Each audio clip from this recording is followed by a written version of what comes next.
last talk of my career, and I'm not sure which. I at least partially blame the presentation boot camp for this because I took it last week and kind of realized that I did a lot of those things wrong that we're not supposed to be doing wrong. And I'm going to try to make marine virology a little bit more interesting to you guys. So I'm going to back up for a second and just, you can turn off the lights. I think everyone's seen the costume. You can still see the costume. I'll post for photos later. Thank you.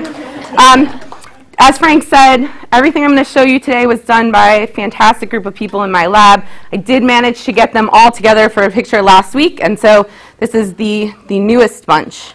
This doesn't really shoot, but it does really make gun noises, which is exciting. Okay, so the theme of my talk today is going to be about marine viruses. I'm going to try to point out a couple of the different projects that my lab does. Obviously, in this amount of time, I can't go through every little project, but I'm going to tell you about the good, the bad, and the ugly, just as Clint Eastwood would. We are marine scientists in my lab. Obviously, we're here in the College of Marine Science, and I think sometimes people think of us as outliers because instead of looking at fish or lobsters, that's Liz the lobster down there, and you can see a shrimp, things are not necessarily to scale in my talk, I'll warn you. What we actually do is look at microbes, okay? So we're not looking at anything you can see. Basically, we're looking at everything that's smaller than what you can see with your eyes. And we're not even looking mostly at bacteria, but we're looking at viruses. So viruses are the smallest things out there, and they are very, very important. It's hard to talk about viruses and to have people know what you're talking about. But I found this really awesome animal virus kit that you can buy online. And this little girl who, what would you say, 7, 8, something like that, I think she's supposed to be able to assemble this thing in about an hour. I have a PhD, so it took me about 4 hours last weekend to assemble this. But I think it's a really great example because it's hard to think about a virus, right? So this across is probably around 25 nanometers. Obviously, you wouldn't be able to see it in the back of the room. What you have inside a virus is pretty simple. So what you have inside is nucleic acid, DNA or RNA. Same thing in all organisms. On the outside, this blue stuff is a protein coat, and some viruses have membranes around them. And then all these spikes that stick out are what actually lets the virus interact with its host. Viruses can vary. Oh, I didn't do a good job with the assembly there. So viruses can vary in shape and form a little bit, but that gives you a basic idea of what we're dealing with. Generally, people think about viruses as tiny bundles of evil. But the guide that came with this kit had the best definition of a virus I've ever heard, so I'm going to share it with you. First of all, they say that viruses are mobile modular munitions plants for producing weapons of micro-destruction. These things are biocrystals. They're smaller than a speck of dust, and they're inert as a rock until it drains your life force to clone itself with robotic precision. I thought this was the best thing ever. And anyone who's actually had a viral infection, raise your hand if you've had the flu in the last year or two. You know that it actually does kind of drain your life force. So this is an actual picture. It's stained with color to make it look better, but this is an electron micrograph of influenza, which is a virus. And you can see that it kind of looks like that virus that I held up before, except for it's about 10 million times smaller. Okay, so just to give you an idea of the scale of what we're looking at. So how do you identify viruses? It's actually kind of a tricky thing. We have specific assays for specific viruses. So if you came to me and you said, do I have the flu? I can run a test to see if you have the flu. Now, if that test is negative and you want to know if you have another viral infection, I would have to go one by one through each of the known viruses. And most likely, I wouldn't find anything. And I would have to say, well, we don't know. So it's probably some unknown virus. This happens all the time. In fact, most doctors don't test for viruses, and they just sort of say, you probably have a virus, go home and sleep, and if it's not gone in like a week, come back to me. We can do this by looking for their DNA through a technique called the polymerase chain reaction. We can do it by looking for antibodies through immune methods. We can look under microscopes. We can culture. None of this is really done in clinical practices, and it's hard to do for us in the lab as well because viruses can vary so much. So you need to know what type of virus you're looking for. There's no single gene that's found in all viruses that we can go out there and just measure viruses. It's hard to see them under the microscope. Even under the electron microscope, a lot of them look the same. And it's really hard to grow them in cell culture. You need the right cell lines, the right hosts, the right tissues, all of that. So So for anyone who watches the TV show House, this is how I often see my life. And so I've just pasted myself in here, sans hat. But the real question that my lab deals with on a daily basis is how do you find something that you don't know what you're looking for, right? And so we're going out there and trying to identify viruses, and some of them, in fact most of them, may have never been identified before. So today I'm going to talk to you about the good. I threw in a coral reef for Pam, but really because I think people see corals and they associate that with the good. And what I really mean here is not necessarily the good, but the normal, right? So the normal viruses found in the oceans that are not ones that are causing problems, they're part of normal oceanic biogeochemistry. The bad, such as cases where you have sewage contamination into coastal waters and it's going to pose a health threat to humans. And the ugly, and this is actually a picture of a sea turtle that has fibropapillomatosis, which is a fancy word for these really ugly tumors all over it that affect its ability to see and eat in this case. I'm also going to talk a little bit about the mysterious, and mustaches are very mysterious, everyone knows this. And I kind of put that across everything because in the end, and you'll see this in some of my examples, we often don't know if the viruses that we're finding are a sort of good, normal, healthy part of what's going on out there, or if they're actually causing any disease. And that's really a lot of our challenge.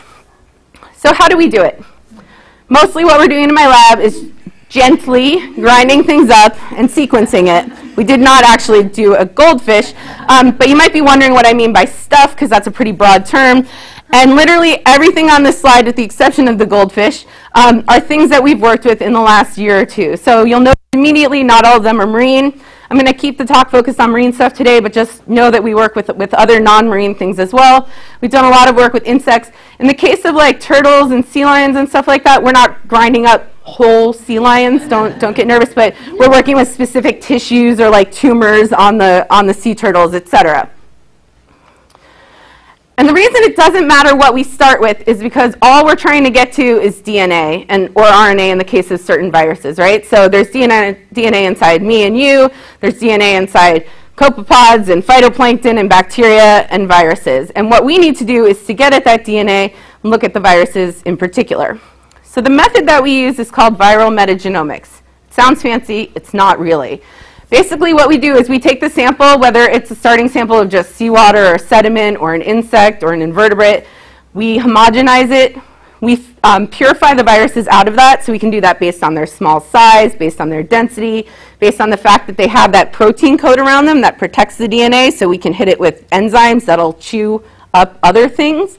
And then once we have the viruses back, we make lots and lots of copies of it, and then we sequence it. And it's kind of like putting together a jigsaw puzzle, except instead of having one jigsaw puzzle, we have all the viruses that were present in that sample. So imagine you had 1,000 jigsaw puzzles and they were all jumped on the table and you started to try to reassemble the pieces. And that's a lot of what we do, is staring at data and trying to put back together these pieces. I want to point out that this is really, really different than a one-at-a-time search for specific viruses. And so one of the advantages of this method is it lets us find what's there whether or not we're looking for it. And it's a much better way at getting at what's there than going one by one for specific things. My mustache is falling off. Okay, so we're in an oceanography college, and first I'm going to tell you about some of the stuff we're doing with seawater. So, gratuitous wave picture. But if you actually look much, much deeper within that water, what you see under an epifluorescence microscope, and if you've taken biological oceanography, you've done this, and if you're taking it this semester, you're going to do it next week. But when we take a sample of seawater, we filter it down onto the single plane of a filter, and we add something that binds to DNA. And what you see is something like this, which looks like the night sky, right? So these larger, brighter dots are bacteria, and all of these small, tiny pinprick dots are viruses. In the oceans, there are about 10 million viruses per mil. This is a good number to stick in your head, throw it around at cocktail parties. There are only 10 to the minus 19th great white sharks per mil in the ocean. Yet Discovery Channel does not have Virus Week, and I can't understand this.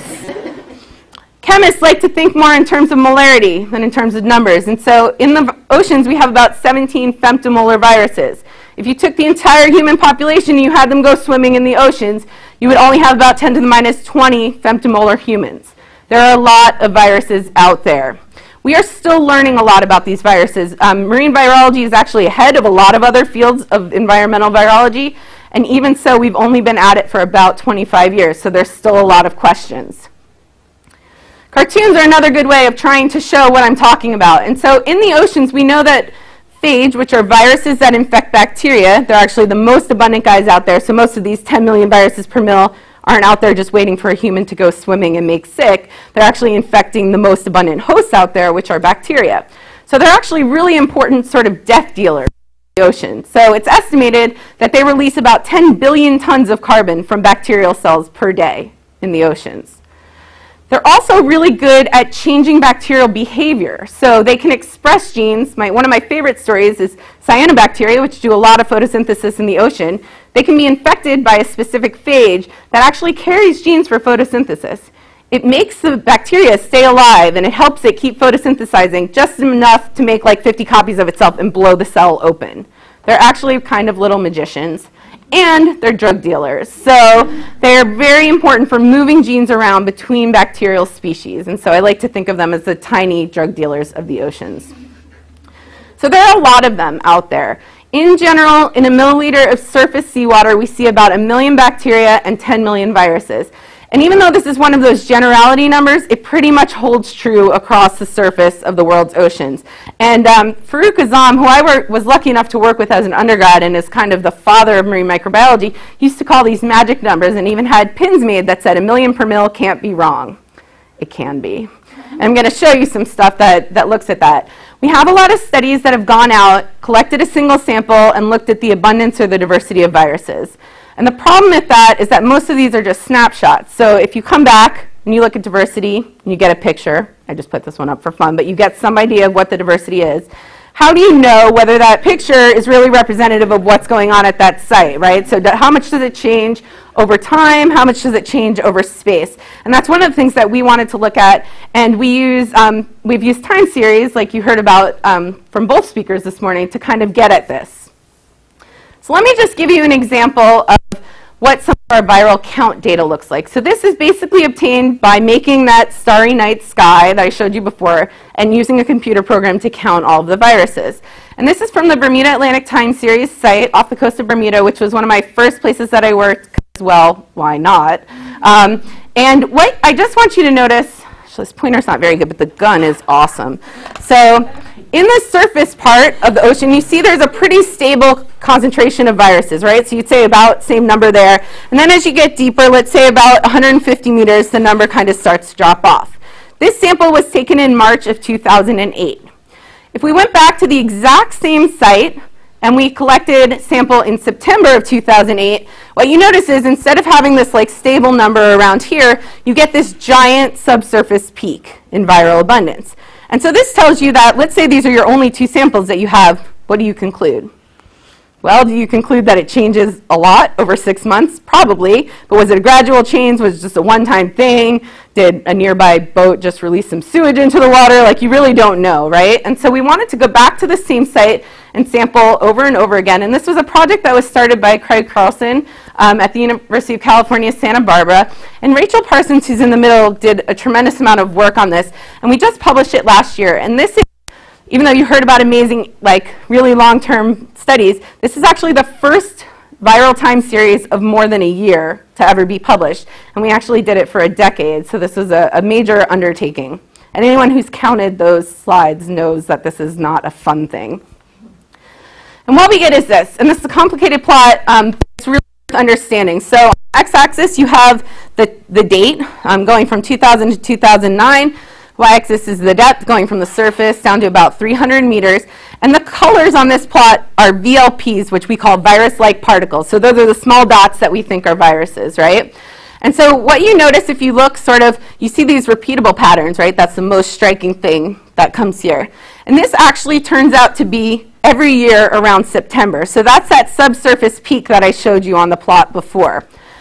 This white line, I do try to incorporate some physical oceanography, is actually the mixed layer depth at this site. So this is a site that goes through very regular winter mixing, which deepens the mixed layer, and then in the summer the mixed layer gets very shallow, and it's actually underneath the mixed layer where this viral subsurface peak in September develops. And then as you get deep winter mixing, it sort of mixes away that peak, and this is very repeatable year to year. And so this plot really nicely shows the beauty of a time series analysis. One of the things that a PhD student in my lab, Don Goldsmith, is working on now is how do you tell the difference, or is there a difference in the diversity of the viral community in March versus in September at the surface, where you can see differences, as well as at that subsurface peak where you see differences. Another really interesting thing is this is over 1,200 measurements at many different depths at the same site over about a decade. And those magic numbers, they hold pretty darn good. So we see about the same averages that we're used to, and this virus to bacterium ratio, where you usually see about 10 viruses per every bacterial cell, it stayed in a really narrow range, so 3 to 20, that's approximately 10, right? We're amongst friends here, in 96% of the measurements, at all those depths, at all those times. So it's very interesting. I'm not going to go through a lot of molecular biology because I want to keep all the non-molecular biologists with me. So this is really Sesame Street molecular biology. What we're doing is fingerprinting communities, and if they look the same, they're pretty much the same, and if they look different, they don't. So what we've done here, this is March at the surface, March at the deep peak, then September surface deep peak, March surface deep peak, etc. And what you can see is that if you look at the March, the green and the blue, those fingerprints kind of look the same, right? So the darker bands are the things that are most abundant, and we see a lot of the same bands in them. But if you switch and look at the September communities, you actually see that we see very different communities. And this is a whole community profiling analysis. We've also gone back and looked at specific groups of viruses, and this data holds true. So it really does seem that when the water column's well mixed, you have the same types of viruses throughout the upper part of the water column. When it's stratified, you get different communities. Max Hawkins is a PhD student in my lab who's looking at a particular group of small single-stranded DNA viruses that infect bacteria.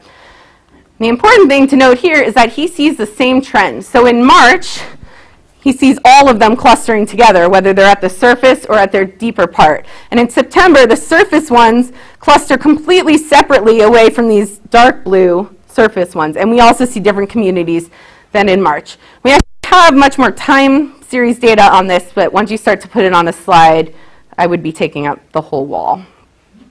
Another interesting group that we're finding is a lot of these single-stranded DNA viruses. So until 2006, really no one had seen single-stranded DNA viruses in the ocean. Most viruses that we know of are double-stranded DNA. And Lauren McDaniel, who's sitting in the back, was actually one of the first people to identify single-stranded DNA viruses in the ocean. Karina Rosario, who started as a PhD student in my lab and is still there as a research associate, started discovering these really interesting viruses. So they're interesting because they're new, right? If you're going to work on something new, you always should. They're also interesting because they're really small. So this is it. This is the viral genome. It has 2 genes. That's about as simple as you can get. It's in a circle. It's really easy to complete. If you want a good project, go with the easy one. And so basically it has a gene that lets it replicate. It has a gene that encodes that outside structure, and that's about it. We'd never seen these guys in the ocean before, and unlike most of the viruses which infect bacteria, these look like ones that infect eukaryotes. So everything, it could be phytoplankton, zooplankton, fish, all the way up to us. We didn't know what the hosts were. So our first question, these are called circoviruses based on their nearest relatives, is what do they infect? So the known circoviruses infect pigs and chickens. Neither one of those is highly abundant out there, but feel free to call me if you see a pig swimming off the seawall. But what is there a lot of in the oceans? And you've already heard this, some of this from John. We were really interested in the little animals because these are similar to animal viruses. So we're specifically looking at mesozooplankton because these are a very important food group. As John mentioned, get rid of the copepods, you cause big problems, right? So we're looking at things that are important in transferring energy from low trophic levels to higher trophic levels. Even though we know these guys are really important, there had not, until last year, been a single study to look at viral infection in mesozooplankton. So this is just a big part of the food loop that we know nothing about. If you ask any virologist, they say, yeah, sure, there must be viruses there, but we just didn't know. So zooplankton are really diverse. where to start. We decided we would start with copepods. Copepods are great for teaching because everyone knows what copepods look like thanks to SpongeBob SquarePants. But copepods are a really abundant mesozooplankton group. Huge amounts of global biomass. They're important commercially because they use them in aquaculture. And interestingly, there's about 35% of copepod mortality that has not been explained so far. So if you go with the assumption that copepods only die by something bigger eating them, which is really what that field has done, you can't account for about 35% of the death. So we thought, well, maybe viruses are one source of this. One thing that we did was with the help of Tony Greco, we went and we looked by transmission electron microscopy. So we literally took a copepod, cut sections through them, and then looked for virus particles. There's 2 different species of copepods here, both collected right off the seawall. And we actually see viral particles, these kind of roundish dots through here. And this is just zoom in of this. But you can see here they're actually lined up along the membrane. So we see things that look like virus particles in copepods, which is the first time this had been documented. This was done by Darren Dunlap. He doesn't look so happy there, but was really happy collecting all sorts of zooplankton. And then we did what we always do. So we took the copepods, we ground them up, we sequenced their viruses. And we were able to find 2 viruses, one in each copepod species. We never saw like copepod virus 1 in species 2 or vice versa. And you'll notice just from a quick look, these look a heck of a lot like those circoviruses I was showing you before, right? They're small genomes, 2 genes. These are the first circoviruses that had ever been identified in a marine host. They give us a potential host for the ones that we're just finding in seawater. They're the first viruses known in mesozooplankton, period. We get really high viral loads. So a copepod is small, and we can find up to 10 to 100,000 viral particles per individual copepod. We can also see that they're actively replicating, and in some populations that we've checked when we examine individual copepods, it can be up to 100%. The next question, the obvious question, is what does this mean for their ecology, right? Are these damaging or hurting, killing copepods? And we don't know, but a new PhD student in my lab, Ryan Schenk, is going to be expanding on these studies and also checking lots of other invertebrates such as shrimp and crabs to see if we can find these circoviruses and figure out what they're doing. Now I'm going to switch to the bad. And everyone loves hearing about sewage in the morning, I know. And so obviously my lab, like every other lab, loves to be out in the water in the oceans. This was us in May hanging out at Adventure Island. We called it a sampling trip. I don't believe any sampling actually took place. But you don't like to recreate in waters if they're full of sewage, right? And so we need a way of checking that. The standard way this is done is with bacterial indicators. We know they're not very good for detecting viruses. So if you wanted a good viral indicator, it has to be really abundant in human waste. You don't want it to be naturally found in seawater because otherwise how would you distinguish it was contaminated? Ideally, you'd love if it could tell you if it was human pollution versus like cow farm pollution. And it should actually correlate with things that make people sick. So no one in my lab can answer this, but what do you think the most abundant virus, the most dominant virus in human poop is? Anyone? Just a guess? Come on, you know you think about this. All right, well, spoiler alert, it's actually a plant virus. So it's not a human virus, and it's not even a virus that infects bacteria in our gut, but it's a plant virus. And the most abundant plant virus in about 70% of people that have been looked at is a pepper virus. So it's called pepper mild mottle virus, PMMOV for short. This comes from our diet. So it's in things that we eat. And then this virus can actually survive all the processing that goes on in the food. It can survive passage through our guts. And you can actually take that fecal sample and infect a plant with it, and it will still infect. So it's still infectious after it goes through the entire gut, which is very cool. And so that's kind of led us to this little model. This is an actual hot sauce when I was a PhD student that I found this virus in. And you can see this has importance for wastewater treatment and also for looking at coastal pollution. And so this just kind of summarizes actually years and years of work about this, but this is turning out to be a very good indicator of fecal pollution. So there are 10 million copies of this plant virus per milliliter of raw sewage across the US. That's many orders of magnitude more than most human pathogens. Because it comes from our diet, it doesn't vary very much in the population over time like human diseases or human viruses do. And it seems to be somewhat useful for source tracking. Now there's a caveat to that. We never find it in like horses, pigs, dogs, cats, raccoons, all these other things, but we have been finding it in chickens and seagulls. It must be part of food, or they're stealing our food or something, but it's at much lower concentrations. So you could actually use it to indicate human pollution.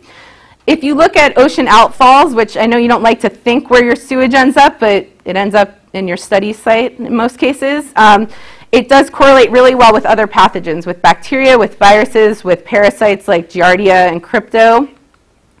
And because it is out there in high concentrations, it's something that we're using to determine sewage exposure in different environments, for example, in coral reef environments. We're also using it to test new wastewater treatment techniques. And so this is work that Karina Rosario and Erin Simmons had started. Erin's using this for her PhD, and Monica is working with Erin to actually test a new treatment technology to see not only can it get rid of the microbes, but can it get rid of other chemical compounds like endocrine disrupting compounds and other things like that. I'm just going to finish up with the ugly. And even though the sea turtles are definitely ugly when they have this disease, I'm going to talk to you today about sea lions, because studies have shown that the cuter the animal, the more people care about it and want to protect it. And this picture is pretty darn cute. So we were actually contacted by a vet at the Kansas City Zoo because they'd lost, within a period of about a year and a half, they'd lost 3 sea lions due to some unknown disease that seemed to be transmissible. They tested it for everything. These are a lot of fancy medical words that mean they had problems in their lungs. John might be able to help with that. I don't think they were asthmatic, but lots of lung problems. They tested them for chemical toxins. They tested them for known viruses. They tried them in cell culture. They tested for West Nile, for pathogenic fungi, all these things. They had no cause of death. And so they literally said, can we mail you sea lion lungs, and will you look for viruses? And so we did.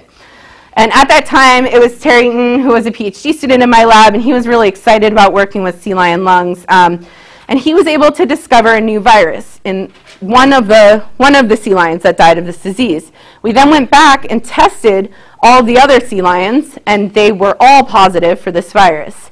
Now, the tricky thing is that this virus doesn't circulate in the blood, so it was restricted to their lung samples, which means that if you want to know disease association, you also need to know, is it in healthy animals, right? What if this virus was just in every sea lion and had nothing to do with this mortality event? It's really hard to get permission to get lung biopsies from healthy sea lions. If you know how to do it, come talk to me, but it's not something we could do. So the next best thing we could do was collect wild dead sea lion lung samples, and this was done through a collaboration in California. And we tested them. We found this virus in about 10% of these wild dead sea lion lungs. And so Liz Fossbender, who is now a student, is working on actually trying to develop an assay that can detect antibodies to this virus in sea lion blood, which would let us test not only wild sea lions, but especially of concern to the vet at the zoo, incoming sea lions, to make sure